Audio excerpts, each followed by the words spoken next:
Alexandre, só para não esquecer, de repente eu esqueço aí, essa mensagem que você mandou aí da peça de teatro que vai ter aí no... Uhum. É amanhã e... Amanhã, é amanhã, só amanhã. Às 9 horas, né? É, além da vida. É legal. Parece que vai ser legal, né? É. Então vamos lá, né? Nosso capítulo 13, reencarnação, primeira parte. Semana que vem a gente conclui esse capítulo 13, que ele é muito longo. Antes da gente chegar na pergunta número 1 aí, Uhum. vocês chegaram a ver alguma coisa que chamou atenção? Ele, aqui no segundo parágrafo, o André Luiz escrevendo, em razão disso, quer dizer, ele comenta lá a questão desde os primeiros tempos de estudo no campo da medicina, fascinavam-me as leis biogenéticas. Entretanto, nunca me fora dado intensificar observações e especializar experiências. A colônia espiritual, que me conduziram à providência de Deus e a generosa intercessão dos amigos, muita vez receberam, engraçado esse muita vez, né? Muitas vezes, né? Receberam lições referentemente ao assunto. Todavia, até então, nunca vira de mais perto o processo de imersão da entidade desencarnada no campo da matéria densa. Aí ele fala, em razão disso, acompanhei o prestimoso orientador com agradável e ansiosa expectativa. Alexandre explicou-me, por excesso de gentileza, que, noutro tempo, recebera muitos favores das personagens envolvidas naquele caso de reencarnação em que se sentia feliz pela oportunidade de ser útil. Comentou a dificuldade do serviço de libertação espiritual e exaltou a lei do bem, que chama todos os filhos da criação ao concurso fraterno e aos serviços intercessórios. Ou seja, ele está dando a entender de que todos nós temos como colaborar com isso, né? Até na hora da reencarnação, né? Como se fala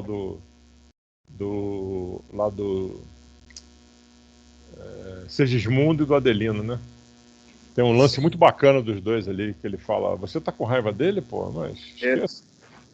E pelo que ele fala aqui, ele já tinha tido algum conhecimento, não conhecimento, mas ele tinha tido algum tipo de relação de amizade ou de alguma coisa em comum. Tipo, vamos dizer, ele se sentia assim no dever de ajudar o Adelino e o Segundo, porque ele já tinha, ele conhecia a história, vamos dizer, né? E sabia da situação dos dois. Então ele se envolveu no caso, vamos dizer, né? Eu achei legal também quando ele diz, notei que o desencarnado abraçara-se com Alexandre, chorando convulsivamente. O instrutor acolhia como pai e, após ouvi-lo durante alguns minutos, falou compassivamente. Verdades verdadeiras, verídicas. Acalme-se, meu amigo. Quem não terá suas lutas, seus problemas, suas dores? E se todos somos devedores uns dos outros, não será motivo de júbilo e glorificação receber as sublimes possibilidades de resgate e pagamento? Não chore, nossos irmãos permanecem ao jantar. Não devemos perturbá-los, emitindo forças magnéticas de desalento. Mais uma vez, né? Se você está ali naquela de emitir energia negativa, né? Você vai contaminar o ambiente. Ele era uma das partes do processo, né? Então ele tinha que manter o equilíbrio, né? Para a operação ter sucesso, né? Só que ele estava muito temeroso, porque o Adelino não estava gostando muito da presença dele, né? Então ele ficou nessa de aquela ansiedade, aquela depressão, aí ele estava emitindo ondas mentais que estavam atrapalhando em vez de ajudar, né? Processinho complicado, né? Eu achei interessante aqui na página 190, ele fala assim, com surpresa verifiquei que Herculano nos esperava no limiar. O instrutor, porém, informou-me que havia notificado o amigo sobre a nossa visita, recomendando-lhe trouxesse Segismundo para o trabalho de aproximação. Ou seja, em casos assim, é necessário que aquele espírito que vá reencarnar, ele faça essa aproximação com os futuros pais, né? Vamos dizer assim, que seria aquele trabalho de harmonização. Isso. Tinha um responsável. Eu fiquei pensando o seguinte, toda reencarnação vai ter um responsável pelo processo? Não, né? Isso é um caso especial, né? Sim. O Herculano ali digamos, é o negociador, né? É o cara que está ali só sentindo... Eu também fico pensando assim, se quantas, não dá para saber assim, em números, né? Quantas pessoas nascem por dia no mundo? Imagina o trabalho que seria se todo mundo tivesse todo esse processo aqui. Eu realmente não consigo imaginar que um processo tão complicado desse aconteça para todo mundo. Sim. Mas eu acho que é aquilo que eles falam aí, cada um tem um seu processo, então uns são mais demorados, enfim, em função da trajetória que cada um tem que cumprir. Eu acho que existem também como, não sei se já observaram, tem alguns sites por aí que eles mostram o número de pessoas no mundo, né? Aqui o número vai sempre crescendo, já viu? O número vai não para. Entendeu? Então, nesse instante, esse número enorme de nascimentos aí, então deve ter uma gama infinita aí de situações, cada um com uma história, certo? A ser cumprida, etc. Então, né, já pensou a trajetória? Mas eu acredito que deva existir, assim, vamos dizer, um número muito grande de auxílios, né, para cada uma dessas encarnações. Então, cada um deve se tomar o seu tempo ali, né? Uns mais, outros menos. Esse, no caso aqui, o Alexandre se envolveu no caso dele aí, e fez todo aquele aparato, etc.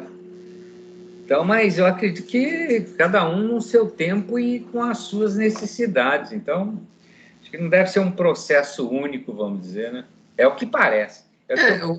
Ele até cita um pouco mais para frente que ele fala que, se eu não me engano, acho que é na segunda parte que nós vamos ver semana que vem. Ele fala que cada processo é único. Único. Mas ele também fala a respeito de alguns processos especiais e outros que seguem um padrão. Então é algo que nós vamos ver um pouquinho mais lá na frente. Eu acredito que também existe, você inclusive já comentou sobre aquelas reencarnações compulsórias onde o cara não tem o discernimento, então o cara desencarna hoje, amanhã ele já está encarnado. Sim. Né? Tipo assim, né? Então, tudo isso existe, né? Isso deve ser um processo, tem que ser um processo sutil, mesmo porque existe muito mais, parece que estamos aqui com 7 bilhões hoje. Lá diz que é 3 vezes esse número, ou seja, 21 bilhões de seres. Que assim, eu imagino que no processo de reencarnação que a gente está vendo aqui, eram ex-inimigos, né? Então, eu imagino que realmente tenha sido necessário um trabalho mesmo bem mais complexo para poder aproximar os dois. Eu acredito que não é mesmo, por exemplo, quando os dois espíritos são afins, né? Quando os pais, né, pai e mãe e o espírito reencarnante são afins, não deve dar todo esse trabalho, deve ser algo bem mais fácil, né? Acredito que sim. Deve facilitar o trabalho, né? Porque aqui ele teve que fazer um trabalho tanto de um lado quanto do outro. O Sigismundo lá com uma dor no espírito, assim, gigantesca por ter trazido aquele karma daquela reencarnação passada, né? Eu tenho que curar essa dor que está dentro de mim, né? E, ele teve que se redimir, o outro também teve que se redimir para se reconciliar, então, trabalho duro, velho. Agora você para e pensa a quantidade de casos parecidos com esse que existem. Sim. Isso aqui é um exemplo, né? Esse é só um exemplo. Quantas reencarnações não foram desse tipo? Deve estar nessa situação. Além daquelas que o Cláudio também se referiu aí, que são as mais fáceis, vamos dizer. Sim. Existe um consenso já pré-estabelecido. Então, a coisa flui com mais. Né? Mas acredito que deve existir de tudo mesmo. Ele até fala aqui, um pouquinho antes da questão número 1, né, ele fala a respeito aí do perdão, né, que ele estava meio temeroso que o Adelino, depois que reencarnou, ele não o tinha perdoado, né, que é a questão número 1, qual o conselho de Alexandre a Segismundo, quando este lhe fala que Adelino esqueceu o perdão de seus antigos erros? Isso. Ele fala logo em seguida aí, né? Ora, Segismundo, por que confessar? Porque envenenar o coração? Por que não desculpa você por sua vez? Não complique a própria situação, abrigando injustificável desânimo. Levante as energias, meu amigo. Coloque-se na situação do ex-adversário, vítima em outro tempo do seu ato impensado. Não encontraria, talvez, as mesmas dificuldades? Tenha calma, prudência. Tenha calma e prudência. Não perca a bendita ocasião de tolerar alguma coisa desagradável ao seu sentimento, a fim de reparar o passado e atender às necessidades presentes. Vamos, equilibre-se. O momento é de gratidão a Deus e de harmonia com o seu semelhante, com os semelhantes. Sigmund exaltou, enxugou os olhos, sorriu com esforço e murmurou: tem razão, né? Herculano, continua, né? Herculano que contemplava, compadecido, entrou na palestra acrescentando: ele tem estado muito abatido, desanimado. É natural, tornou Alexandre decidido, né? Tornou Alexandre decidido. Porque em tais circunstâncias sofrem as criaturas certos equilíbrios em face às necessidades de regresso à carne. Mas Sigmund tem levado muito longe o fenômeno, acentuando os próprios sofrimentos em expectativas e inquietações injustificáveis, fixando mais ou seja, só para comentar esse trechinho, ele já estava sofrendo por antecipação, né? Sim. Na prática era isso, quer dizer, ele estava sofrendo mais do que o necessário. Justamente isso. Tem até a frase do Sêneca que fala, né, que quem sofre mais do que o necessário, né, quem sofre por antecipação sofre mais do que o necessário. Então era o que estava acontecendo com ele, né? Tanto que ele fala que Segismundo tem levado muito longe o fenômeno, acentuando os próprios sofrimentos com expectativas e inquietações injustificáveis. Então ele já estava imaginando coisa que nem tinha acontecido ainda, ele já estava imaginando sempre o pior, né? É o pessimista, né? O pessimista, ele estava sempre imaginando coisa ruim, que nem tinha acontecido, ele nem sabia se iria acontecer. Então ele já estava sofrendo. Se não acontecesse, ele tinha sofrido à toa. E se acontecesse, sofreria 2 vezes. Pois é. É sempre ruim, né? Exatamente. É interessante. Fixando mais detidamente a atenção no casal e que se mantinha à mesa, falou afetuoso: observamos Adelino e Raquel, vejamos a cooperação que podem receber. Acompanhemo-lo em silêncio. O chefe da casa permanecia taciturno, meio assim, desligado, deprimido, vamos dizer, né? O chefe da casa, o Adelino. Eu não vi esse taciturno, né? Mas me parece sério, não é não? Não é seriedade? Não sei. Qualquer coisa meio, tipo, meio desligado, preocupado, coisa nesse sentido.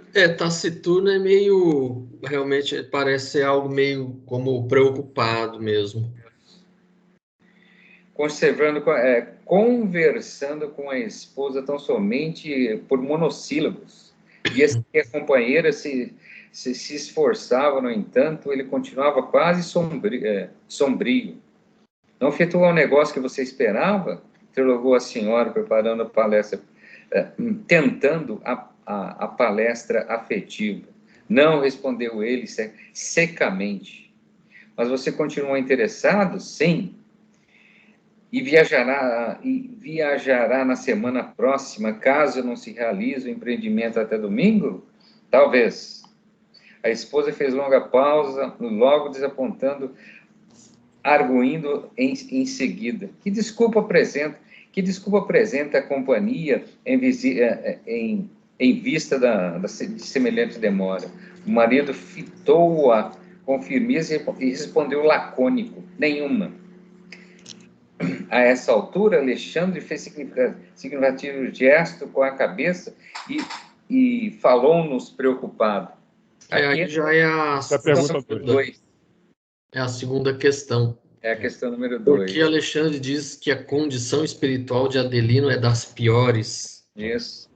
Na verdade, a condição espiritual da Adelina é de uma das piores. Daí ele continua. Pode continuar aí, Alexandre, se quiser. Não, vai lá, vai você.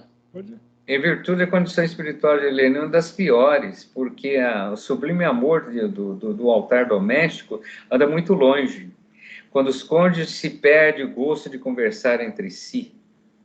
Em semelhante estado psíquico não poderá ser útil de modo algum aos nossos propósitos. Alexandre levantou-se, deu alguns passos em torno da reduzida família e dirigiu-se a nós outros afirmando: procurarei despertar-lhe as fibras sensíveis do coração, de modo a prepará-lo convenientemente a fim de ouvir-nos nessa noite. Então, assim dizendo... Só para a gente... Que aí já vai mais para frente, aí já foge da questão, né? A forma como ele estava tratando a mulher, né? Taciturno é monossilábico, aquela pessoa... exatamente como ele estava falando com ela. Sim, não, talvez, quero. Vou dizer assim, a pessoa que está num estado meio sombrio, né? Isso. Meio triste. Preocupado com alguma coisa. Ele está ali, mas a cabeça não está, né? A cabeça tá Isso. Aqui ele fala assim, até sublinhei esse trecho, ele fala: o sublime amor do altar doméstico anda muito longe quando os cônjuges perdem o gosto de conversar entre si. É isso aí. É o que muitas vezes acontece em muitos casamentos, né? Principalmente naqueles que a gente sabe que o interesse sempre foi outras coisas que não realmente afinidade entre as duas pessoas, né? Exatamente. Eu lembro até de ter visto muito tempo lá um meme na internet que fala assim, né, que para você casar com uma pessoa que você gosta de conversar, porque depois na velhice a única coisa que vai sobrar para vocês fazerem é isso, é conversar. Então é o que acontece, né? Você vê que muitas vezes a afinidade ali está passando longe. Sim. Estão se tolerando, né? Chega a esse ponto aí, né? Sim. E o que é pior, né? Muitas vezes isso acontece quando tem filhos pequenos, e aí é complicado, porque os filhos sentem muito separação dos pais. Eu sei disso por causa quando houve separação da minha irmã com meu cunhado. Então, meus sobrinhos ainda eram muito pequenos. Complicado. Mas isso, obviamente, não é algo que justifique aquela coisa de antigamente que você casou, só Deus separa. Também não sou adepto desse tipo de situação também, porque a gente vê tantos casamentos aí que é muito melhor separar do que ficar brigando juntos, né? Sim. E mais triste é quando tem um relacionamento que separa e normalmente o marido não aceita, né? Aí vira tragédia. Sim. Isso também é triste, né? Ixi. Quer dizer, eles estão juntos, o cara tá batendo na mulher às vezes, tá maltratando, tá traindo, mas ele não quer sair do lado dela. Sim. Ele se acha dono, né? Sim. E muitas vezes a tragédia vai para os dois lados, né? O cara mata e morre. É terrível isso. Eu acho que é um pouquinho de falta de Deus, sabia? Falta de... né? O cara ter um norte, né? Porque fica mais difícil, né? Quando você acredita em alguma coisa.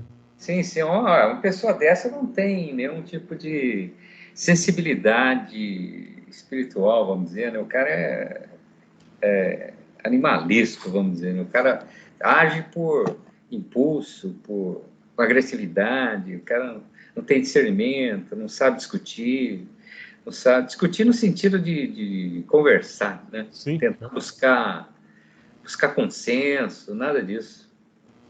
E aqui mostra a sensibilidade da criança, né? O menino pergunta: mamãe, por que papai está triste? E aí a mãe bota panos quentes, né? Nas próximas páginas aí eu achei interessante que quando o Alexandre percebe que o Adelino está meio longe, né, que ele já já não está tendo mais a mesma interação com a esposa como era antes e tudo mais, aí ele induz a criança a fazer essa ligação, né? Isso eu achei interessante. Uhum. Tem uma frase que o menino pergunta: papai, por que você não vem rezar de noite comigo? Isso. Aí o pai dá uma desculpa, né, que tem tido muito serviço. Porque aqui achei interessante, ele fala assim, colocou-lhe a destra sobre o coração. Vi que o pequeno sorriu, mostrando um novo brilho nos olhos azuis. Então ele chega na criança e consegue, vamos dizer assim, dar um empurrãozinho para a criança conversar com os pais, né, e fazer essa ligação, né? Se é. Isso, Alexandre faz isso, né? Sim. Aí ele começa a falar com o pai, com a mãe, né? E é sempre o Joãozinho, né? Você já repararam? Sempre Joãozinho, um Joãozinho. sempre tem um Joãozinho aí na história. Joãozinho, tá em todas. E a mãe botando panos quentes, né? É. O garotinho reclama e a mãe responde: quando teu pai estiver silencioso, não quer dizer que se encontra desalentado. E pior que estava, né? Uhum. Porque às vezes por vezes é preciso calar para pensar melhor. Pelo que eu entendi, ele estava meio assim, mais por causa da presença do Segismundo na casa, né? Ele tinha, depois ele relata que ele tinha sonhos, né? Que ele via o ex-inimigo, ele não sabia exatamente quem era, mas ele sentia, né? Coisa do passado. Então, isso que estava deixando ele nesse estado aí de, vamos dizer assim, de medo, né? De não saber exatamente o que estava acontecendo, mas que ele estava meio que apavorado com alguma coisa. Aqui tem um trecho que ele relata para ela, né, que ele tem tido sonhos continuamente, né, todos os dias. E aí fala de um homem, etc, etc. Na verdade, pode-se dizer que ele tinha uma sensibilidade mediúnica, né, percebendo a presença do Sigismundo na casa, né? Eu não sei se ele percebia, porque aqui fala que ele sonhava, né? Quando ele se desligava do corpo, exato, o sonho ele via o Segismundo.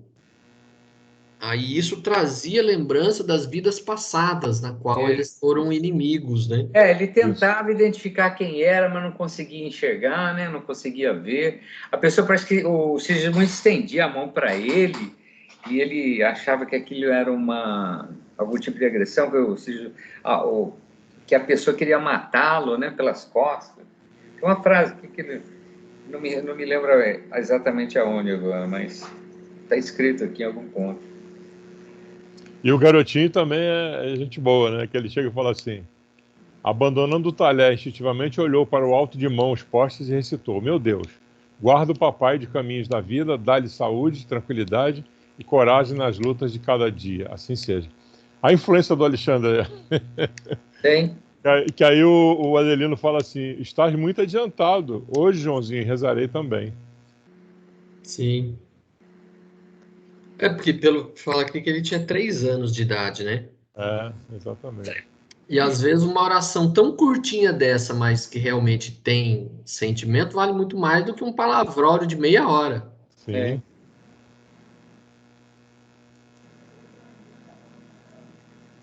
Eu achei interessante esse parágrafo, tá bem no meio da 195, que é justamente o que o Leonel falou. Ele citou do sonho. A palestra do João fez-me enorme bem, trazia o coração desalentado opresso. Eu mesmo não saberia definir meu estado da alma. Há muitos dias minhas noites são agitadas, cheias de aflições e pesadelos. Tenho sonhado sistematicamente que alguém se aproxima de mim na qualidade de vigoroso inimigo. Por vezes rendo graças a Deus ao despertar pela manhã, porque me sinto mais à vontade, enfrentando as máscaras humanas, que lutando noite inteira em sonhos cruéis. Então ele tinha o pavor de dormir e reencontrar essa figura que ele não sabia quem era. E isso estava influenciando bastante, né, no estado de ânimo dele, né? Ele continua, né, dizendo: tão logo me acomodo no leito, sinto instintivamente que uma sombra se aproxima de mim. Sim. Ele já percebia, já antes de dormir, ele já percebia, já sentia a presença do Segismundo.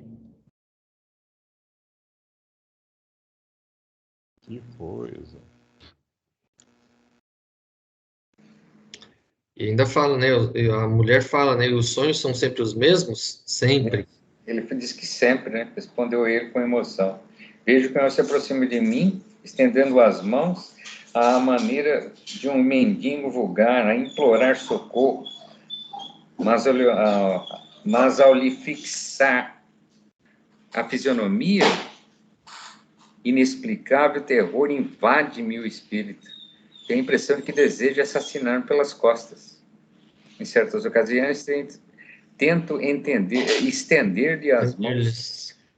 Estender-lhe as mãos, vencendo a impressão de pavor. Entretanto, fujo sempre num misto de ódio e repugnância. Que pesadelo terrível, que pesadelos terríveis e longos. É o que ele descreve, né? O Segismundo já estava ali há tempos, né? Yes. Já nessa preparação aí. E tentando, né, mostrar para ele que ele estava querendo, né, se reconciliar, mas a lembrança que o Adelino tinha do conflito do passado era muito forte nele ainda, né?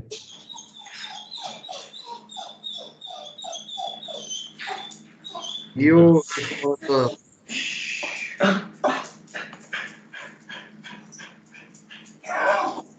fala do médico, né? Que a esposa pergunta, né, se não seria bom ele consultar, né, com o médico. Sim. Aí ele fala que talvez não precise, né? É alguma coisa que o filho fala para ele, né? Anteriormente, né? Fala sobre as preocupações. Ele fala: as lutas grosseiras do mundo impuseram-me o esquecimento da fé em Deus. Que acho que quando o menino pergunta, né? Se ele não queria rezar, né? Junto com ele. Isso. Há quantos anos teria abandonado a oração? Aí ele fala um pouquinho a respeito da vida dele, né? Quando ele era criança. Isso. Quando menino, minha mãe me educava na ciência da prece, ensinando a curvar-me diante da vontade do Altíssimo. Sentia a bondade divina em todas as coisas e ajoelhava-me confiante ao pé da minha carinhosa genitora, implorando as bênçãos do alto. Depois vieram as emoções dos sentidos, o duelo com os maus, a experiência difícil na concorrência ao pão de cada dia. Desde então perdi a crença pura que sinto necessidade de retornar. É isso, meu amigo. Perdeu a fé. Uhum.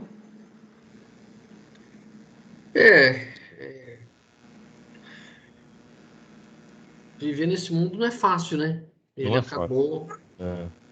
acabou se deixando levar pelas dificuldades, acabou perdendo um pouco do brilho, né? Verdade. Ela fala: hoje, Joãozinho, papai rezará conosco. Isso.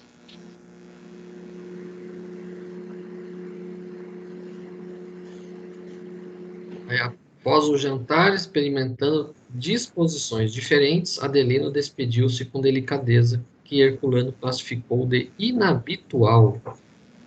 O poder da oração aí. O garotinho rezando com ele, a mulher chamando para rezar. Ele estava se distanciando daquela coisa da família, né? Então, Sim. a criança serviu de instrumento para ele retomar um pouquinho essa coisa do passado que ele tinha, né, com a família no começo, tudo mais, né? Então, o menino auxiliou, né, a lembrar das coisas boas, né? Existe vida além da falta de fé. Uhum. Aí vem a terceira questão. Questão número 3, né? André Luiz fica surpreso com os cuidados nas relações familiares de Adelino, não entendendo o porquê não se organizavam os serviços atinentes à reencarnação e como Alexandre lhe responde. Ele diz, né? De minha parte, imensa era a surpresa que me invadia o espírito. Por que tamanhos cuidados? Isso é o André Luiz falando, né? Sim. Alexandre e outros benfeitores espirituais tão elevados quanto ele mesmo não poderiam organizar todos os serviços atinentes à reencarnação de Sigismundo? Não eram senhores de grande poder sobre todos os obstáculos?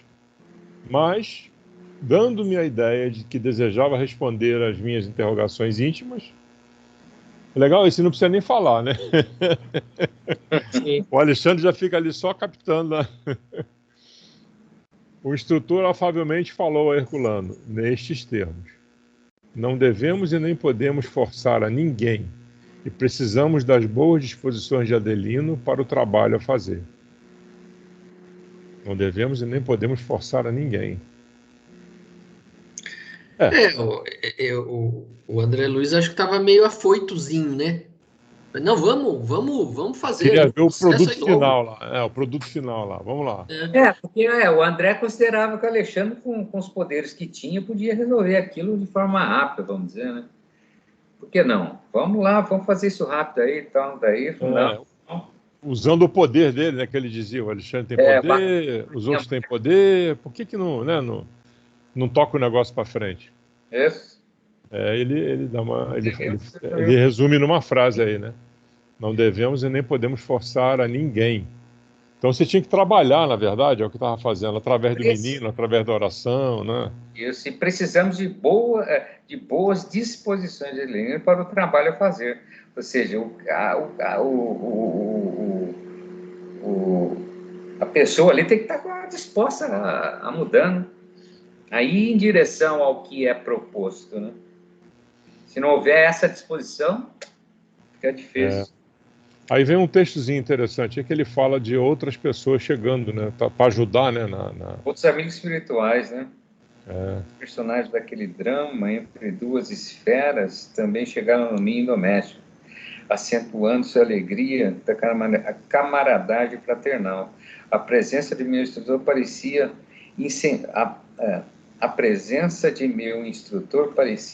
incentivo e contentamento geral. Alexandre sabia conduzir a palestra elevada e comunicava seu valioso otimismo a todos os companheiros. Comentava-se as dificuldades da reencarnação em vista dos conflitos vibratórios causados pela incompreensão das criaturas terrestres. Quando o chefe da casa voltou ao lar, interessado em cultivar as doces emoções daquele dia. Aqui só para comentar aqui, nessa terceira questão, o que André Luiz queria é que Alexandre fizesse um milagre ali, né? Sim. Porque se o Adelino estava naquela situação que não se comunicava nem com mulher, nem com filho, ele não ia conseguir fazer o trabalho da reencarnação dessa forma.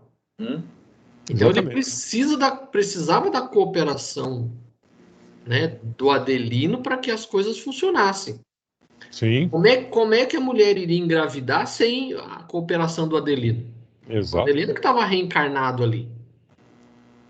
Né? Então não tinha outro jeito, ele tinha que trabalhar no ponto fraco que estava naquela da família, que o ponto fraco quem que era? Era o Adelino. Isso. É ele que estava saindo fora da harmonia da familiar naquele momento. Então, ele era a pessoa que precisava ser trabalhada. Sim. Porque era ele, a cooperação dele, que faria com que a mulher pudesse engravidar. Sem ele, como é que faria?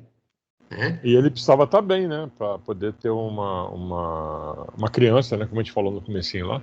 Se eles não estivessem bem... E aí começou a comer o mingau pela beiradinha, né, o Alexandre? Começou com a criança interferindo, né? Utilizando o poder dele, mas não da forma que o André Luiz queria, né? Chegar lá e ser incisivo. Reencarna, pronto, resolveu, acabou. Sim. O André Luiz queria que o Alexandre se materializasse. Ele falava, você aí, reencarna novo. Você tem lá que lá no esse aqui é seu pai, vou vir aqui para te apresentar. Esse aqui é seu pai, senta do lado. Não, peraí. O André Luiz, às vezes, ele viaja na maionese, né? Ele quer soluções mágicas. Não é assim que funciona. Pois é.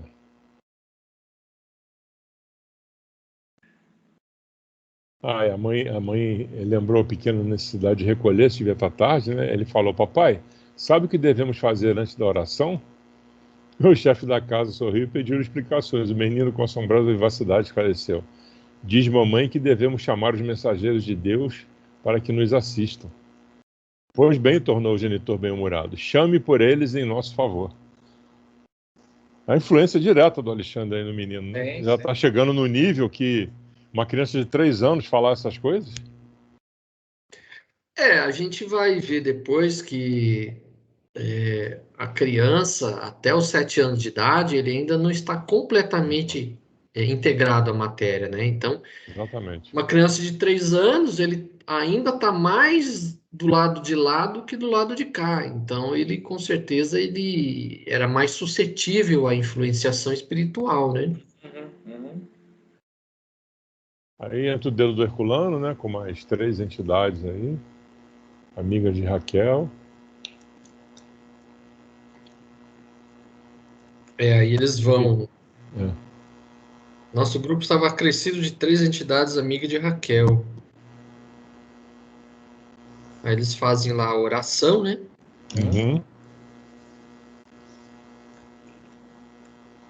Aí eles...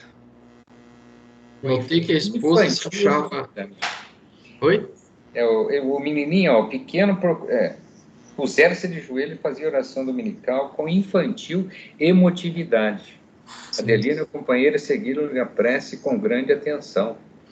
Por nossa vez, continuamos agora em silêncio a observar e colaborar naquele serviço espiritual com as melhores forças do sentimento. Aí vai, né? Aí a esposa se achava rodeada de intensa luminosidade, partindo do seu coração, envolvendo o esposo e o pequenino em suaves irradiações. Você vê a sinceridade das preces dela, né? O desejo dela de ter uma harmonia ali dentro, né? Fica demonstrado aqui nesse parágrafo, né? Ela rodeada de intensa luminosidade. É igual mais na frente, quando a gente vê que houve o perdão verdadeiro, né? O que acontece, né? O perdão verdadeiro do Adelino para o... Tá bom, vamos chegar lá. Mas é interessante isso, né? A compensação. Mais alguns minutos e todos se recolhiam, né?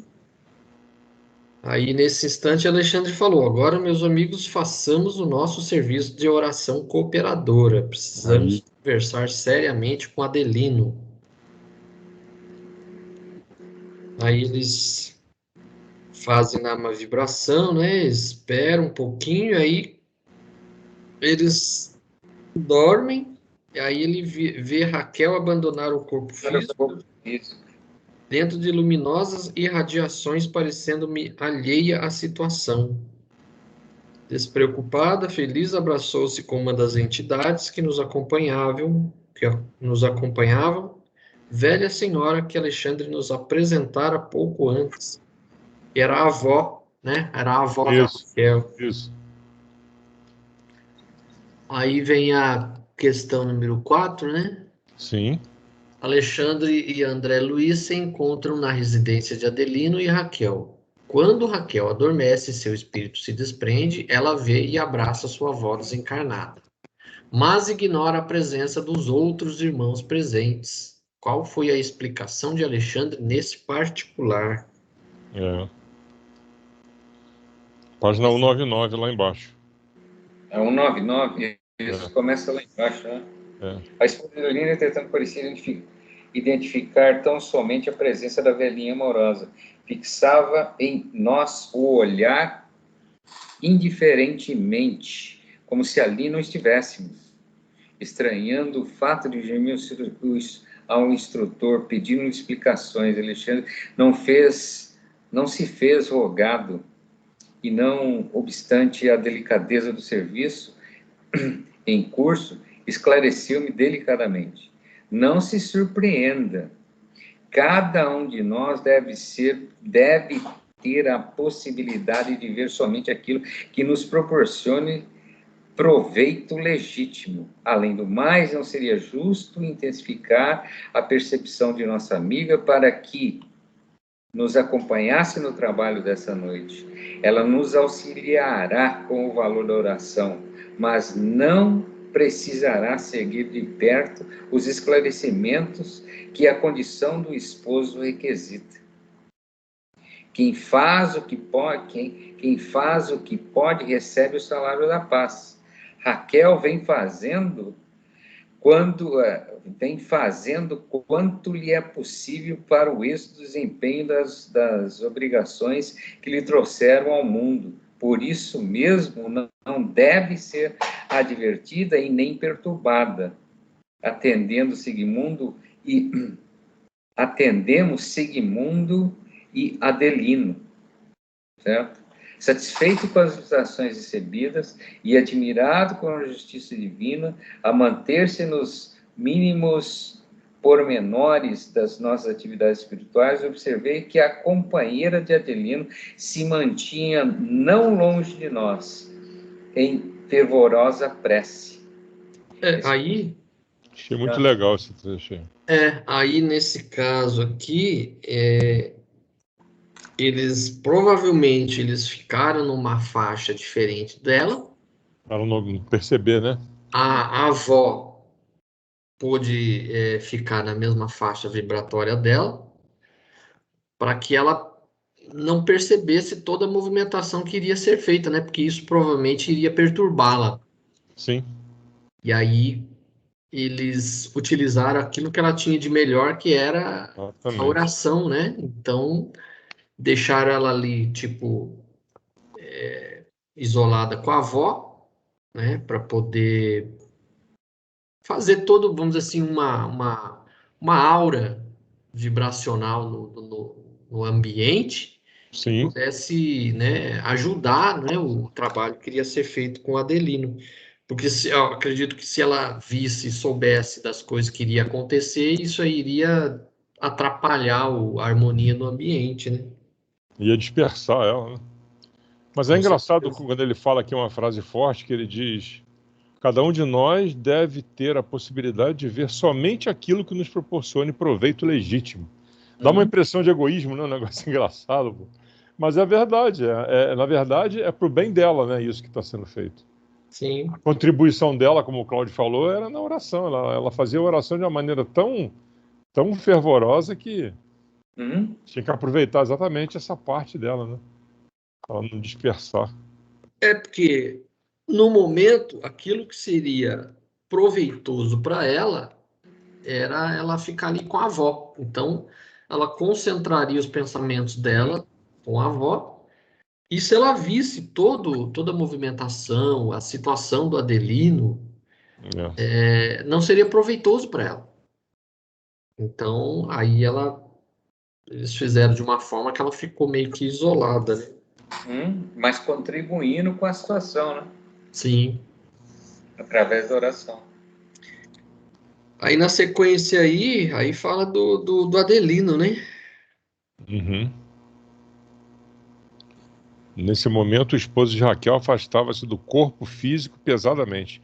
Não apresentava tal qual a consorte, um halo radioso em derredor da personalidade, desculpe, parecendo mover-se com extrema dificuldade.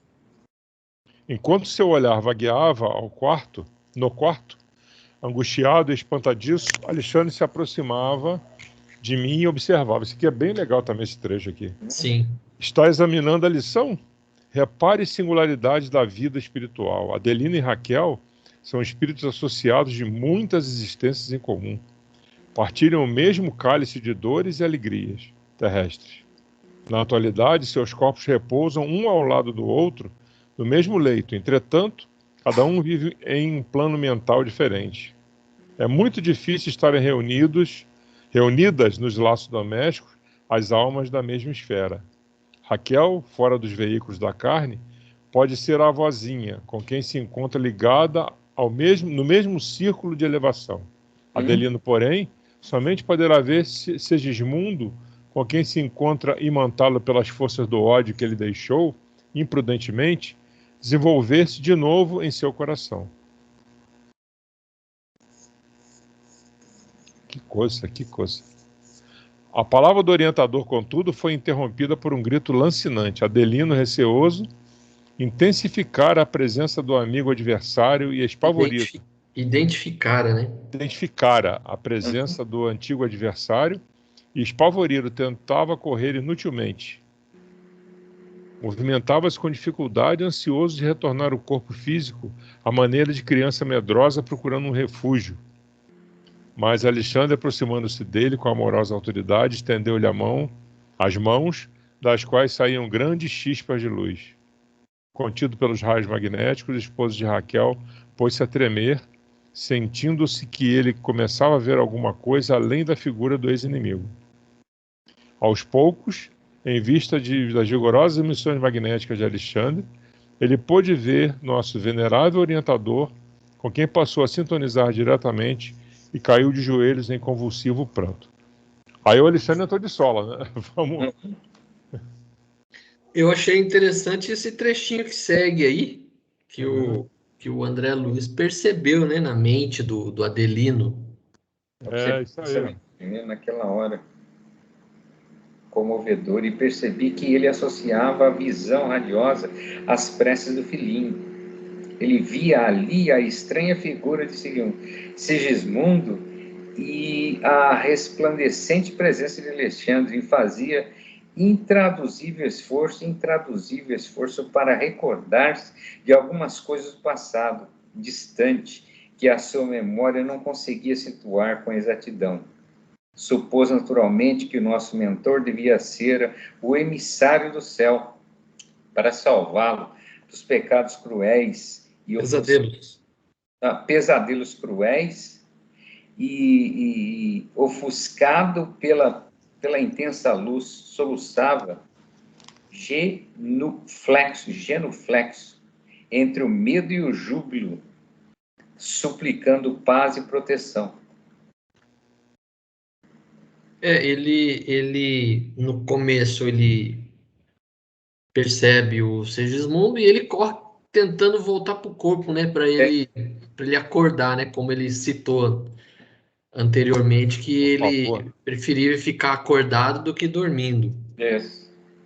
E aí quando ele vê o Alexandre, ele associou, né, as preces do filho dele àquele emissário que veio salvá-lo, né? Isso aí. Aí o Alexandre conversa com ele, né? Vai, meu filho, se liga. Adelino, guarda a paz que te trazemos em nome do Senhor. Que temes, meu irmão? Aí ele ergueu os olhos lacrimosos e, indicando Segismundo, triste, alegou sentidamente: mensageiro de Deus, livrai-me deste pesadelo infeliz. Se viestes trazido pelas orações de meu filho inocente, ajudai-me por caridade. E aí, apontando o pobre amigo, continuava: esse fantasma enlouquece-me, sinto-me doente, desventurado. Ele estava questionando, né? Quem que veio me ajudar, pô? Eu tô com medo dele. Afasta esse fantasma aí que tá me perseguindo, já que você é o anjo do Senhor, né? Pois é. Alexandre, porém, fixando-os firmemente, indagou: é assim que recebe o irmão mais os irmãos mais infelizes? É assim que as portas... Não, que te portas? É assim que as te portas ante os desígnios supremos? Onde puseste as noções de solidariedade humana? Por que fugir dos mais infortunados da sorte? É sempre muito fácil amar os amigos, admirar os bons, compreender os inteligentes, defender os familiares,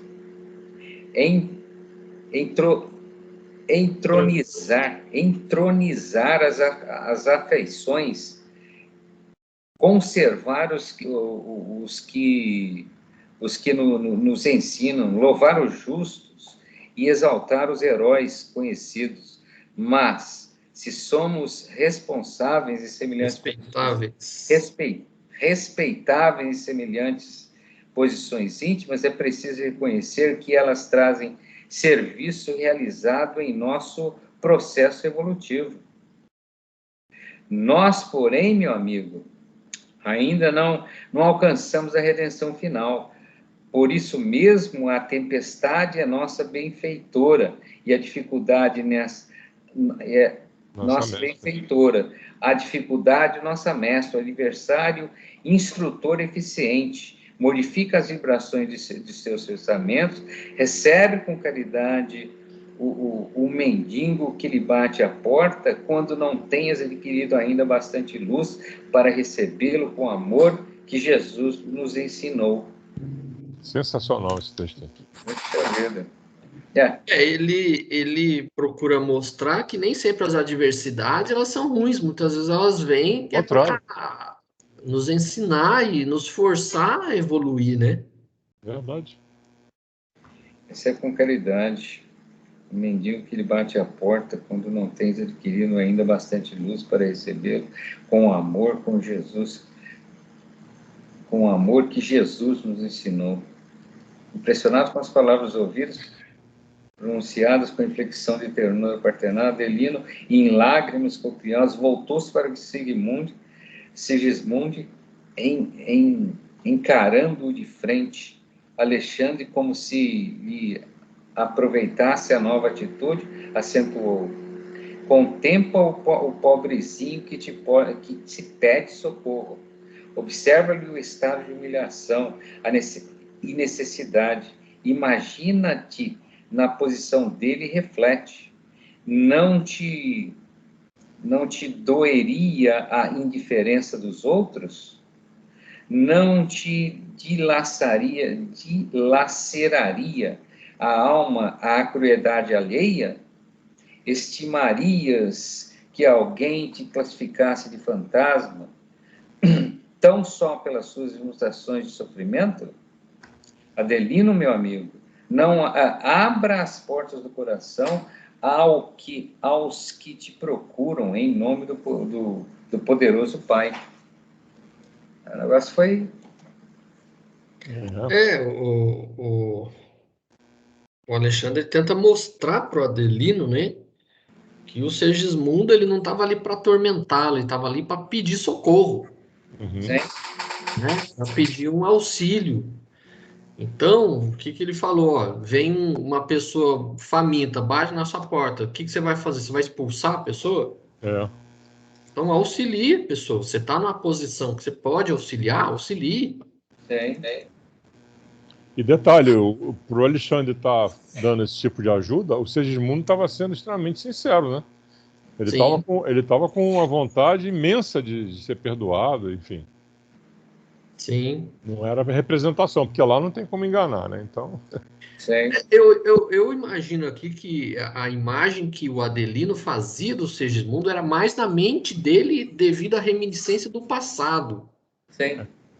Ele não se apresentava como um perseguidor, alguém que queria fazer mal para o Adelino. Sim. Estava contrário, estava pedindo ajuda.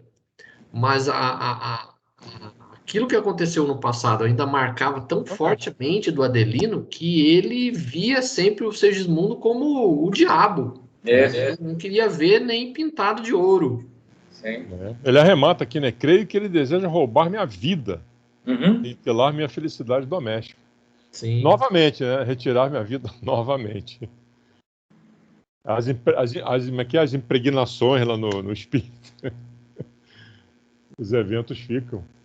A gente esquece muita coisa, mas fica lá no fundo, né? Tem aquele receio, né? Você tem tanto medo de algumas pessoas, né? Aquelas pessoas que você não consegue. Tem alguma coisa. Às vezes pode acontecer isso. Se você chega, uma pessoa que você nem conhece, você já sente algo sim, às vezes pode ser alguma coisa. Aí fala que é energia, né? Pô, esse cara tem energia ruim, pô. Mas só pra mim, tem gente que fala, não tem energia ruim, não acho, não. De repente você tem alguma diferença com ele, você, né, especificamente. Exatamente. Sim. Nada de graça. E tem gente que causa mal-estar na gente, né? Impressionante. Nossa.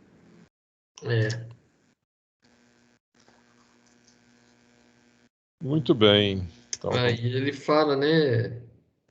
Fim do ligeiro intervalo, Alexandre objetou, né? Não deves permitir a intromissão de forças negativas e destruidoras no campo íntimo da alma. É sempre possível transformar o mal em bem, quando há firme disposição da criatura no serviço de fidelidade ao Senhor. Então ele tenta ali fazer aquela ponte, né, entre os dois. E era mais o Adelino o problema, né? O Segismundo ele estava ali querendo fazer a reconciliação, né? O Adelino aqui não estava querendo muito colaborar. É verdade. E aí já está entrando na pergunta 5, né? Aí já está a quinta, né? Em que circunstância Alexandre cita esta frase? Toda reconciliação é difícil quando somos ignorantes na prática do amor. Mas sem a reconciliação humana, jamais seria possível nossa integração gloriosa com a divindade. Essa afirmação logo em seguida aí. Esse é o resultado do texto anterior, né? Se você ler o texto. Fim do ligeiro intervalo, Alexandre objetou: não deves permitir a intromissão de forças negativas e destruidoras no campo íntimo da alma, como o Cláudio leu ali. É sempre possível transformar o mal em bem, quando há firme disposição da criatura no serviço de fidelidade ao Senhor. Considera, meu amigo, as grandes verdades da vida eterna. Ainda que esse irmão te procurasse na condição de um adversário, ainda que ele te buscasse como inimigo feroz, deverias abrir-lhe o espírito fraternal. E ele fala, toda reconciliação é difícil quando somos ignorantes na prática do amor. Mas sem a reconciliação humana, jamais seria possível nossa integração gloriosa com a divindade. É nobre demais, né? Você tem sempre que... É um estágio de evolução aí que eu vou te contar. Não é... Eu acho que eu estou muito longe. Não é muito fácil a gente aceitar, né, uma pessoa que nos prejudicou, né, que no caso dele aqui, o Segismundo matou, né, o Adelino para ficar com a esposa. Sim. Então, realmente, é muito difícil você passar por uma aceitação, né, de um fato que aconteceu, que você ainda tem muito marcado na mente ainda. Então, é difícil mesmo. Não, e observa que ele não sabia que era o Segismundo, né? Estou entendendo isso. Ele simplesmente tinha um pavor que, na minha opinião, ele trazia das vidas anteriores. Esse cara me matou. Lá no fundo ele sabia disso, né? Sim. Ele tinha essa percepção. Ele não tinha clareza disso, né? Isso, não tinha clareza. Até porque a gente não tem, né? Tem o benefício do apagamento, né? De você não lembrar de tudo. Mas ele tinha aquela sensação, esse cara me fez mal, pô. Isso. É o que ele fala um pouquinho antes aqui, né? Tenho medo, muito medo. Isso aí. Algo existe entre esse homem de sombra e eu, compelindo minha profunda aversão. Creio que ele deseja roubar minha vida, aniquilar a minha felicidade doméstica. Então, ele já sentia, no fundo, tudo aquilo que ele passou no passado. E não lembrava com detalhes. Sim. Ele sentia isso aí. Então, aí assim, a importância desse apagamento de memória quando a gente reencarna. Exatamente. Porque imagine se ele lembrasse que o Segismundo tinha feito mesmo em detalhes que tivesse feito. Ele não ia aceitar reconciliar-se nesse momento aqui. E interessante, o Alexandre está dando uns toques nele, na verdade, né? Quando ele fala, ainda que esse irmão te procurasse na condição de um adversário, ainda que ele te buscasse como inimigo feroz, deverias abrir-lhe o espírito fraternal. Quer dizer, mas isso no sentido do Adelino para o Segismundo. O Segismundo não queria nada disso, né? Mas para o Adelino, ele era inimigo dele, tinha matado ele, pô. Então o Alexandre estava dizendo, mesmo nesse caso, você precisa abrir seu coração e seguir as palavras de Cristo, né? Imagine se ele reencarnado, ele recebesse o Segismundo e soubesse que ele era um ex-inimigo. Ele não iria querer aquele filho. Não, de jeito nenhum. Sim. De jeito nenhum. A não ser que ele estivesse num estágio evolutivo muito elevado, né? Para entender isso aí. Né? Não é o caso. Você está vendo que não é. Até porque o espírito dele é muito. Em relação à esposa, né? A esposa dele é muito mais evoluída do que ele. Ele tem mais sombras, eles têm uma diferença, né? Um para o outro aí. Sim. Muito grande. Eu acredito que ela aceitasse com muita facilidade, se ela soubesse da história, né? Mas ele não. Ou pelo menos com alguma relativa facilidade, porque... mais fácil que ele, né? É muito difícil. Você avalia uma situação dessa. Nem me diga. Se você conhecesse o cara que te matou lá atrás. Para ficar com a tua mulher. Né? Como é que você reagiria? Né? Se pôr no lugar deles aí é uma situação complicada. Tanto que essa aversão que ele sentia, ela não sentia. Sim. O Segismundo estava convivendo com eles ali há muito tempo, já nessa preparação. O único que estava passando por essa situação era ele. Ela não, ela estava tranquila, estava normal. E ele continua aí, né? Porque o esposo de Raquel chorasse copiosamente, e o orientador observou: não chores, equilibra o coração e aproveita a sagrada oportunidade. Adelino então enxugou as lágrimas e pediu humilde: auxilia-me pelo amor de Deus. Sentindo-lhe a sinceridade profunda, aí mais uma vez, o instrutor convidou o Segismundo a aproximar-se. Ele levantou-se, cambaleante, angustiado.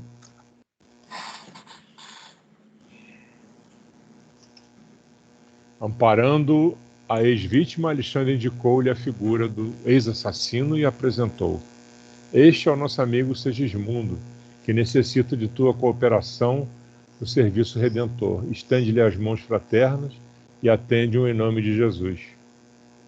Aí o Adelino ficou sabendo, né? Quem era que estava ali. Sim. Tá próximo aí da pergunta 6? Acho que está, né? Que ele fala do espírito. Sim. Sua colaboração, na verdade. Relate na experiência de Adelino e Segismundo o que acontece quando aceitamos a reconciliação daqueles que nos ofendem a vida, os sentimentos. Quer ler aí, Leonel? Logo em seguida. Então, a número 6, né? O organismo perispiritual, logo em seguida, né? O ex-homicida... Bom, dentro do parágrafo aqui, o ex-homicida inclinou-se respeitoso e beijou-lhe as mãos. O ato espontâneo de Segismundo conquistara-o.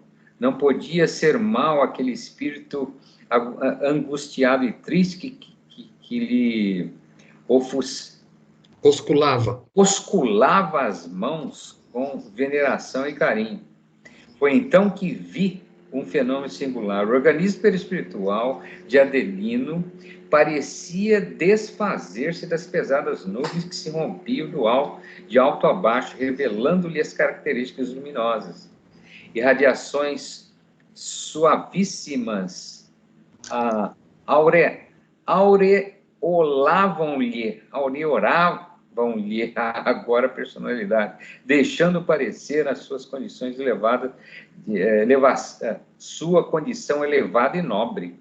Ou seja, a partir do momento que ele caiu em si, que ele aceitou o Segismundo, né, as condições espirituais dele mudaram da água para o vinho, assim, instantaneamente, praticamente. A sinceridade, né? A sinceridade latente aí. A sinceridade, principalmente, né? Herculano junto de mim falou-me em tom discreto. O perdão dado a Adelino foi sincero. Foi sincero. As sombras espessas de ódio foram efetivamente dissipadas. Louvado seja Deus. Alexandre abraçou as duas almas reconciliadas e renovou-lhes fraternais observações, repassadas de sabedoria e ternura. Em seguida, recomendou ao esposo de Raquel que descansasse da luta, dispondo-se-lhe a sair em nossa companhia. Notei que o marido e mulher, impulsionados pelos amigos espirituais ali presentes, voltavam ao corpo físico a fim de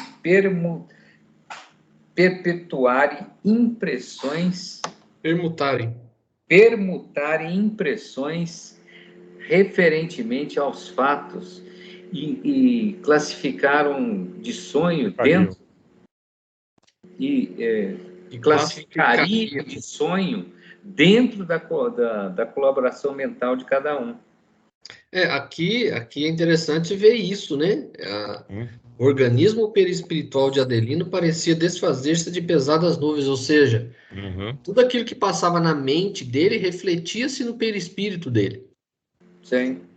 Então, por aí a gente vê aquilo que a gente já viu no passado, anteriormente, aí, a respeito do perispírito, ou seja, o perispírito ele é uma tela de projeção daquilo que passa na mente da gente. Então, ele com aquela agonia que ele estava de pavor, de aversão ao Segismundo, ele projetava todas essas sombras mentais no perispírito dele. Aí, a partir do momento que ele percebeu a sinceridade do Segismundo em querer a ajuda, e ele se dispôs realmente a ajudar, né? Ele perdeu, vamos dizer assim, o pavor, o medo, tudo as sombras que ele projetava no perispírito dissolveram, saíram. E aí ele mostrou que ele era até um espírito de uma certa nobreza, né? Como ele coloca aqui. Interessante. Ajudando o relacionamento do casal, inclusive, né? Porque tornando mais leve, né? Essas sombras estavam atrapalhando o relacionamento dos dois. Sim. E aqui no nosso plano também você pode ter uma situação dessa, vamos dizer, num processo de reconciliação aí, né? Vamos dizer. Sim. Né? Pode existir no nosso plano. Embora aqui a gente não tenha a referência do perispírito para ver que do resultado disso, da sinceridade e ver essa transformação de cor, etc. Não temos essa visão, né? Mas isso não impede que isso aconteça no nosso plano, né? De uma forma sincera também.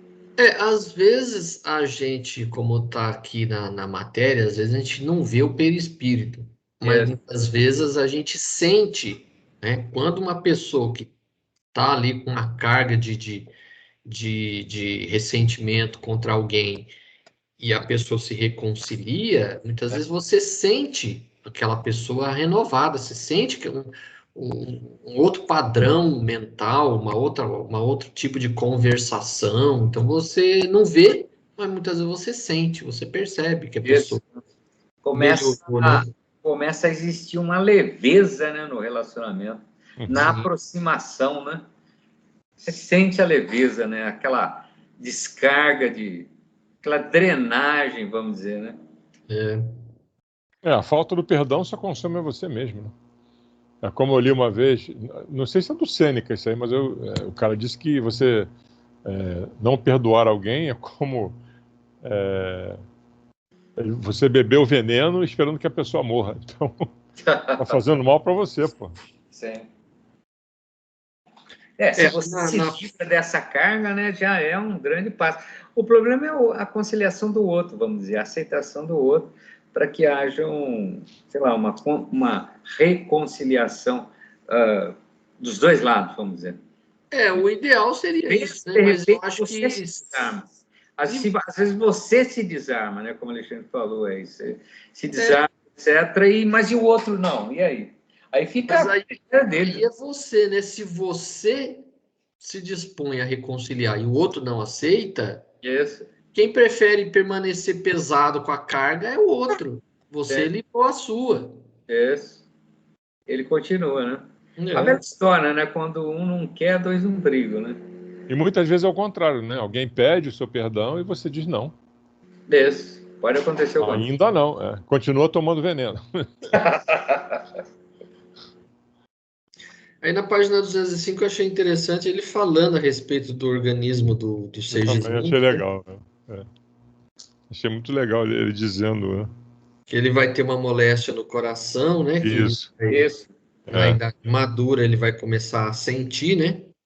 Como consequência da falta cometida no passado. Isso. Já observei o gráfico referente ao organismo físico que o nosso amigo receberá no futuro, verificando de perto as imagens da moléstia do coração que ele receberá na idade madura, como consequência da falta cometida no passado. Interessante ele ver isso no mapa. Lembra no capítulo passado que a gente viu os mapas, né, do físico, as pessoas transitando para lá e para cá com aqueles rolos brancos, né? Era um mapa físico, né? Projetinho embaixo do braço. As provas de resgate legítimo inclinam a alma encarnada a situações periclitantes e difíceis na recapitulação das experiências. Então você vê que as nossas situações periclitantes e difíceis, muitas vezes, é resultado do passado. Nem sempre né? Muitas vezes são provas que a gente está cumprindo para aprender, mas algumas vezes pode ser realmente resgate, pode ser coisa do passado que a gente está... E uma frase que eu achei interessante aqui é assim: a justiça divina nunca foi exercida sem amor. Porque a gente sempre pensa, né, justiça divina é algo que é severo, né? Vai ser o chicote, né? Vai ser a chicotada no lombo. Não é assim. A palavra justiça que a gente toma aqui, a gente toma como parâmetro a justiça humana, né? A justiça divina é muito diferente. A correção física, né? Pela dor, né? A justiça pela dor. Mas, na realidade, né? Ela é exercida através do amor, né? Verdade. Nunca foi exercida sem amor. Nunca foi. A justiça divina. Tem uma frasezinha aí no meio também que diz: o aprendiz aplicado pode ganhar muito tempo e conquistar imensos valores se de fato procurar conhecer as lições e pô-las em prática. Sim. Aonde? Mais para cima? Pouquinho antes, a gente não se liga nisso, é um pouquinho antes. O aprendiz aplicado, isso. As oportunidades vão passando, como dizia um professor meu, os ganchinhos vão passando e você vai deixando. Aí ele fala assim: há sempre lugar para o acréscimo de misericórdia a que se referia Jesus e seu apostolado. Eu acho que é aquilo que a gente sempre fala aí, né? Graças a Deus que a gente tem essa esperança, né? De que o amor vai prevalecer, né? No futuro aí, através de duras penas, vamos dizer, né? Mas que o futuro a gente tem que dar graças a Deus que ele é luminoso, né? É mais uma oportunidade cada dia, né? Cada dia é mais uma oportunidade. Mas evidentemente que requer trabalho, né? Evidentemente. Com certeza. Ele não vem de graça, né?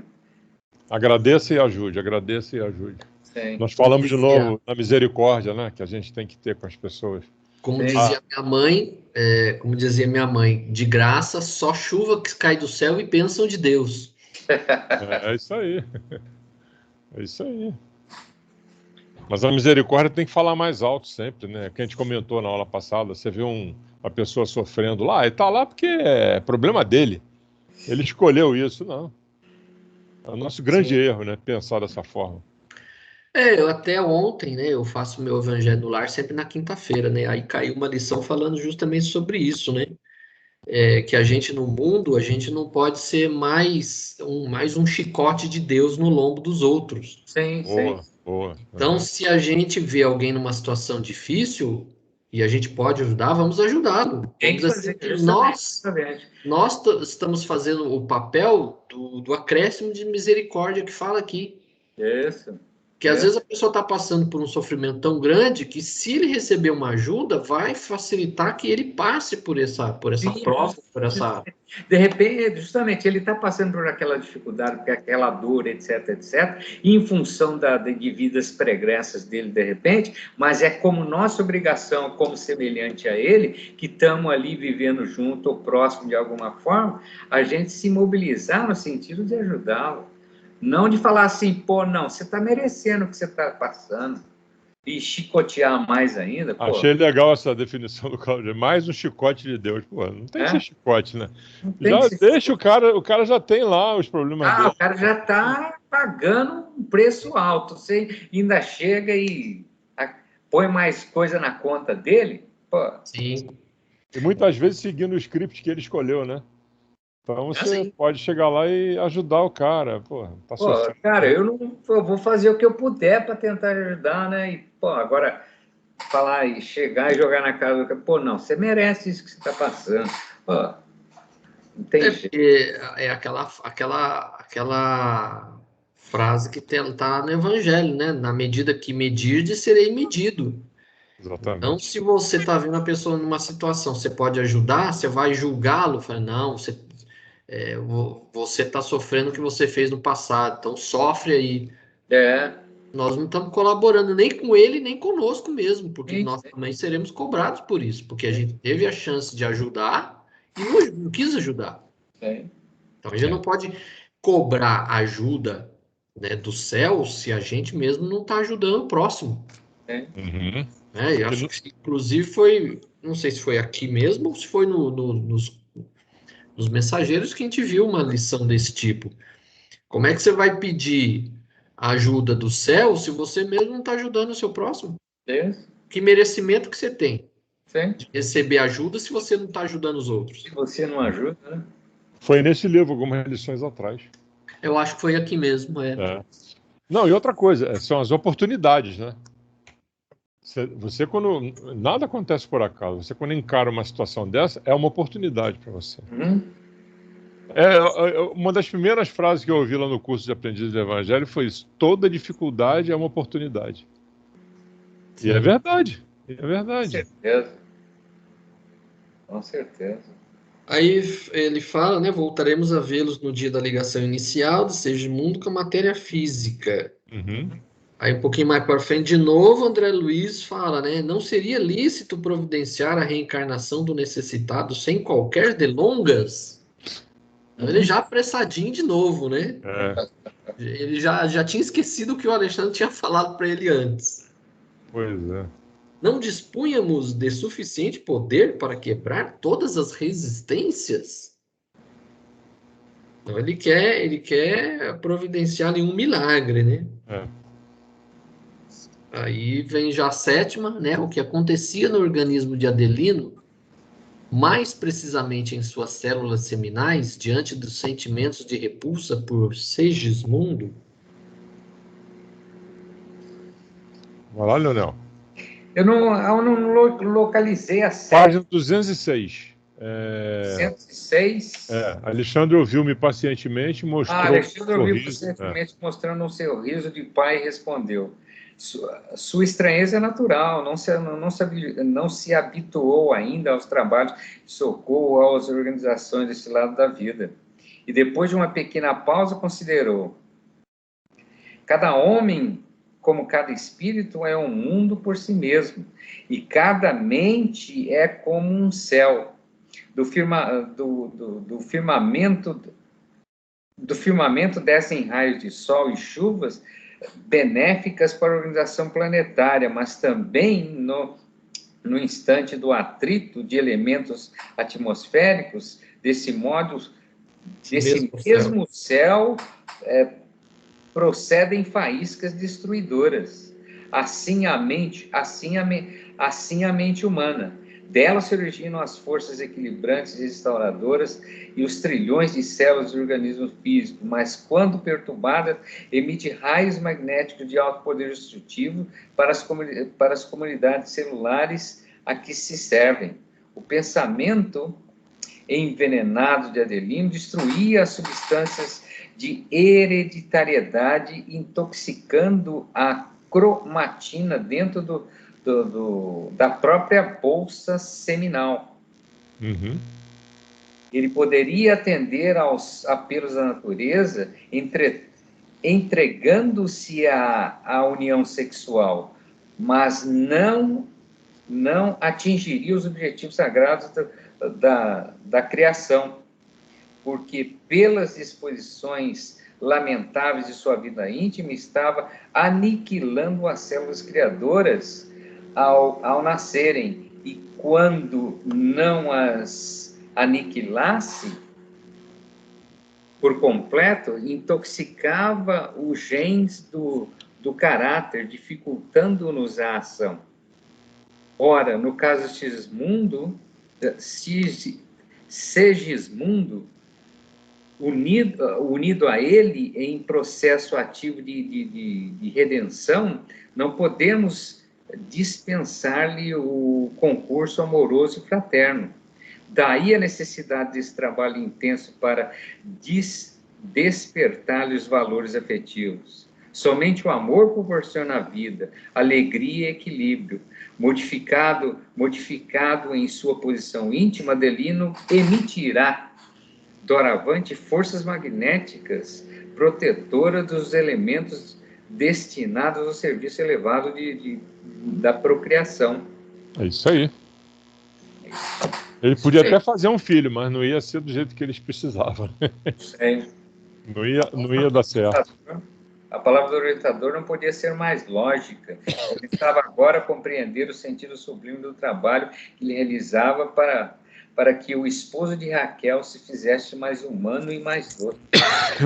Como não encontrasse expressões para definir o seu assombro, Alexandre sorriu e acrescentou depois de longo intervalo: segundo pode observar, não existe por aqui milagres para o culto do menor esforço. E porquanto ensinamos em toda parte a necessidade da prática do amor, não procedemos obedientes a meros princípios da essência religiosa, mas atendendo a imperativos reais da própria vida. Aqui nós vamos ter que dar uma aceleradinha, que já está no fim. Ih, rapaz, é mesmo. Mas aqui você vê que o pensamento, a força que o pensamento tem, quer dizer, às vezes ele até se uniria à esposa, mas a esposa não engravidaria, porque ele estava destruindo com o próprio pensamento dele as forças seminais dele estavam sendo destruídas pelo próprio pensamento. Ele não conseguiria.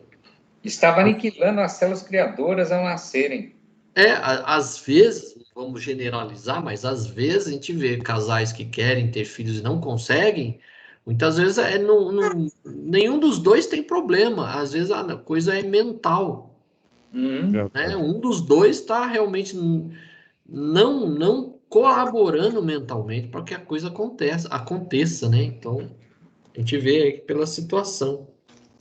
Ô Cláudio, você não quer deixar as duas perguntas para a próxima aula, junto com as outras? Que já são 1h35, né? Rapaz, tem muita na próxima? Tem bastante também. Vamos em frente. Vamos dar uma pulada Por aqui. mim, tá ótimo.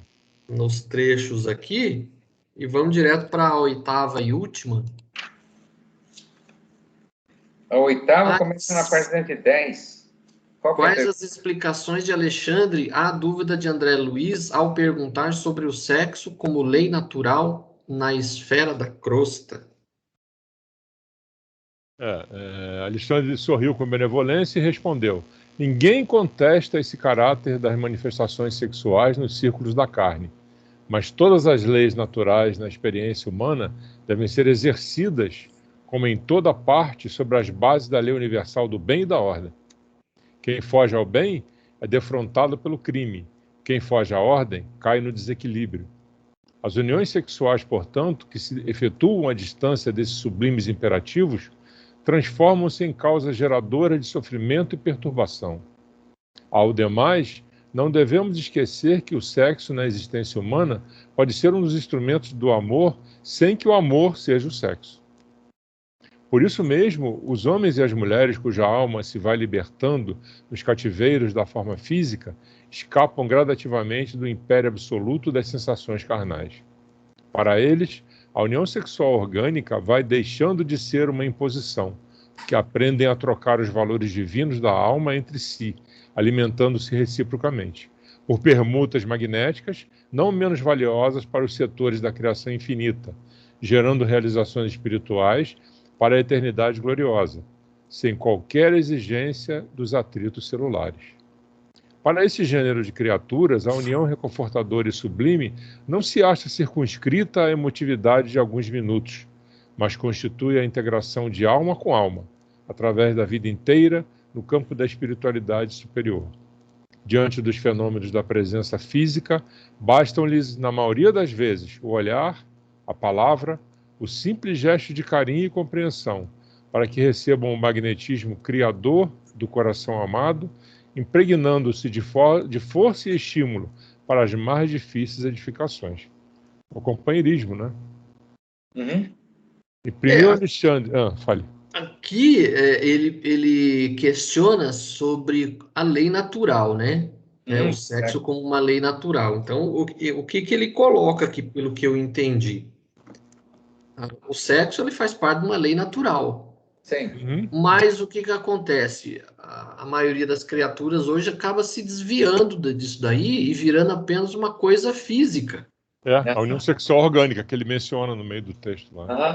Então, na verdade, para que as coisas se deem de uma forma ordeira, vamos dizer assim, as pessoas têm que realmente, de fato, ter uma afinidade, né? Não é apenas o sexo pelo sexo, o sexo ele é um complemento, porque se as duas pessoas não são pessoas afins, a coisa vira uma coisa animalizada apenas, né? Não é uma coisa de fato sublime, né? Não é uma coisa realmente ordeira, né? Como ele fala aqui, quem foge ao bem é defrontado pelo crime, quem foge à ordem cai no desequilíbrio. Isso aí. Ao demais, não devemos esquecer que o sexo na existência humana pode ser um dos instrumentos do amor, sem que o amor seja o sexo. E essa confusão é terrível, né? Porque, aliás, a palavra amor está banalizada, né? Sim. Porque muitas vezes a pessoa fala, vamos fazer amor. Fazer amor, exatamente. Amor não se faz, né? Amor se sente, né? Aqui na página 211, só no finalzinho, ele fala assim, não há criação sem fecundação. As formas físicas descendem das uniões físicas. As construções espirituais procedem das uniões espirituais. A obra do universo é filha de Deus. Então, o que ele coloca, essa frasezinha, o que ele fala? Tudo é criação, né? A criação de novos corpos, novos indivíduos é através do sexo, mas tudo que é criação, ele é uma fecundação, é o que ele coloca aqui. A obra do universo é filha de Deus. É verdade. O finalzinho aqui também é muito legal. O sexo, portanto, como qualidade positiva ou passiva dos princípios e dos seres, é manifestação cósmica em todos os ciclos evolutivos, até que venhamos a atingir o campo da harmonia perfeita, onde essas qualidades se equilibram no seio da divindade. É o que a gente fala que não tem sexo lá em cima, né? Pra quê? Você faz uma interação. É porque ele coloca na questão anterior aqui que, ao longo do tempo, as pessoas vão se desligando dessa ligação puramente animalizada. Um negócio orgânico, né? Orgânico, né? E virando uma integração mental. Então, quando você tem uma integração mental com outra pessoa, vamos dizer assim que seria um sexo. É uma integração mental. Aqui a integração dela é muito materializada, muito animal. Animalesca. Né? Aí só para não deixar passar a nona questão, que ele fala sobre levantar os padrões de forças mentais, né, é que ele procura demover o Sigismundo do pessimismo, né, que ele estava, né? Página 213, né? Lá no final. 13, 14. Sigismundo é... Ele fala para restaurar a fé, regenerar a esperança, né? Exato. Não deixe de cooperar com sua confiança em nosso labor para o próprio benefício. Dê trabalho à sua imaginação criadora, mentalize os primórdios da condição fetal, tal. Seu trabalho individual será muito importante no setor de adaptação. Não perca tempo em expectativas ansiosas, cheias de dores e apreensões. Levante o padrão de suas forças morais. Então, ele estava tentando fazer com que Segismundo mudasse o padrão mental dele, né, do pessimismo, aquelas expectativas ruins dele, para uma coisa boa, né? Então, faça a sua parte aí, senão a gente não consegue trabalhar o seu processo reencarnatório, né? Muito bem. É isso aí. É um tema vastíssimo. Muito. E olha que mesmo dividindo em duas partes, na verdade, daria umas 3 partes esse capítulo. Hein? Tem muita coisa aqui pela frente que não está coberto por perguntas que você lê e... Ele afirma que o sexo tem sido tão aviltado pela maioria dos homens reencarnados na crosta que é muito difícil para nós outros, por enquanto, elucidar o raciocínio humano com referência no assunto. O sexo é orgânico, totalmente. Nós estamos muito ligados à carne ainda, então o sexo é realmente animalismo. É um ato animal, né? É animal, sexo é animal, vamos dizer. Muito ligado à matéria. Tem um filme chamado Barbarella. Espírito animalesco mesmo. Então, um filme chamado Barbarella. Você viu Barbarella? Não. Barbarella, eles fazem sexo no toque da mão, assim. É um negócio muito bacana, né? É com a Jane Fonda o filme. E aí o cara fala para ela assim, quero fazer sexo com você. Ela, pois não, venha. Ela faz assim com a mão. Ela é de um outro planeta, né? Então você associando aí, tem uma evolução aí na história.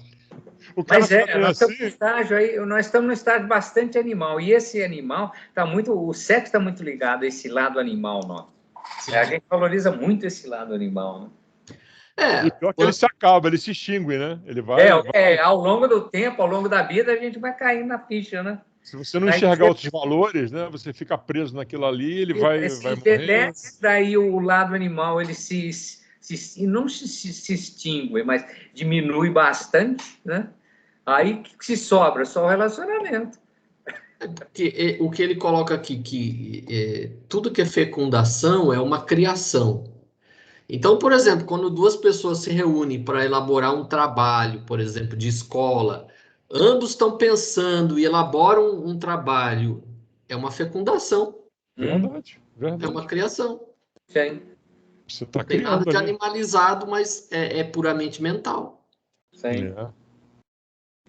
É interessante. É isso aí, então terminamos por hoje.